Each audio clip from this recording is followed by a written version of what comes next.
Tanada hol bo'lishi bu kasallikmi? Sizning tanangizda nechta hol bor? 10 ta, 20 ta, balki 100 tadan ham ko'pdir. Xo'sh, bu xavotirga sabab bo'lishi kerak deganimi? Ko'pchilik o'ylaydi, tanada ko'p hol bo'lsa bu xavfli, lekin aslida bu noto'g'ri tushuncha. Manbalarga suyanadigan bo'lsak, inson tanasida o'rtacha 10 dan 40 tagacha hol bo'ladi. Ba'zi odamlarda esa 400 ta ham hol bo'lishi mumkin.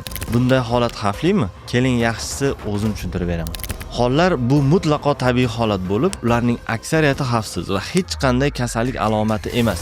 Ammo ba'zi odamlar hollardan xavotir olishadi. Buni ilmiy nuqtai nazardan ham tushuntirib ketaman. Hollar meditsina tilida nevuslar deb ataladi. Bu melanositlar, ya'ni teriga rang beruvchi hujayralar to'planishidan hosil bo'ladigan dog'lardir. Ular odatda tug'ma yoki hayot davomida paydo bo'ladi va bularga asosiy sabablardan irsiy omillar, ya'ni ota-onada ko'p hol bo'lsa, farzandda ham bo'lish ehtimoli yuqori. Gormonal o'zgarishlar, o'smirlik, homiladorlik va menopauza davrida yangi hollar paydo bo'lishi ham tabiiy hol. Endi bu qachon xavfli hisoblanadi deydigan bo'lsak, ko'pchilik hollar umuman xavfsiz bo'lib, hayot davomida hech qanday muammo tug'dirmaydi.